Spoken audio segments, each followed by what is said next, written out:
নির্বাচনের আগে করাইল বস্তি সহ বিভিন্ন জায়গায় আমাদের জনাব তারেক রহমান অঙ্গীকার ছিল। সেই অঙ্গীকারগুলো বাস্তবে কিভাবে রূপ দেওয়া যায় সেই জন্য আমরা সরাসরি আমরা মন্ত্রী মহোদয় এবং প্রধানমন্ত্রীর এপিএস সাহেব আসছেন, সচিব মহোদয় এবং সিটি কর্পোরেশনের নেতৃবৃন্দ এবং আমাদের সাত্তার পাটোয়ারি সাহেব উপস্থিত আছেন, প্রধানমন্ত্রী কার্যালয় থেকে এসেছেন।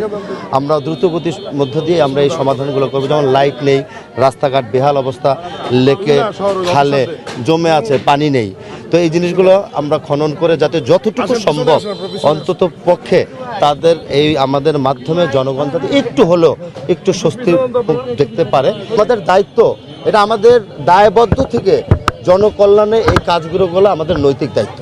এই দায়িত্বভার থেকে আমরা আমাদের কাজগুলো অতি দ্রুত এবং এগুলো সম্পূর্ণ করার জন্য আমরা চেষ্টা চালাবো, এই আমার বক্তব্য। একটু আগে বলেছি জনদুর্ভোগ যে কাজগুলো, মশা আছে বলে আছে, রাস্তা আছে, খাল বিল আছে, যেটার কারণে মশার সৃষ্টি হয়, এই সমস্ত নিয়ে কাজ করবো আমরা। বর্জ্য ব্যবস্থা আছে। আমরা আমার বয়স হয়েছে মাত্র, যোগদান করেছি 5 দিন। ইতিমধ্যে যিনি মশক নিয়ে কাজ করছেন আমাদের ব্রিগেডিয়ার ইমরুল কায়েসও এখানে উপস্থিত আছেন।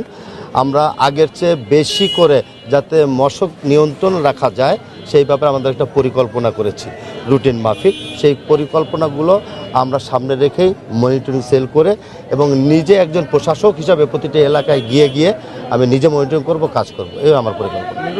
বেশিরভাগ এলাকায় দেখা যায় মৎস্য কর্মীরা 10 জনের জায়গায় 5 জন উপস্থিত থাকে।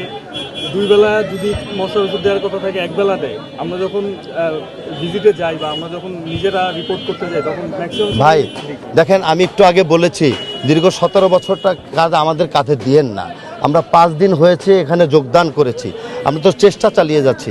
আমরা সিটি কর্পোরেশনে আরামদায়ক চেয়ারে কিন্তু সারাদিন বসে থাকি না, আমাদের মন্ত্রী মহোদয়রা আছে তারা কিন্তু বসে থাকে না। আমরা চেষ্টা চালিয়ে যাচ্ছি, এখানে যে কোনটা সঠিক কোনটা বেঠিক সেটাকে নির্ণয় করে আমরা কাজ করব।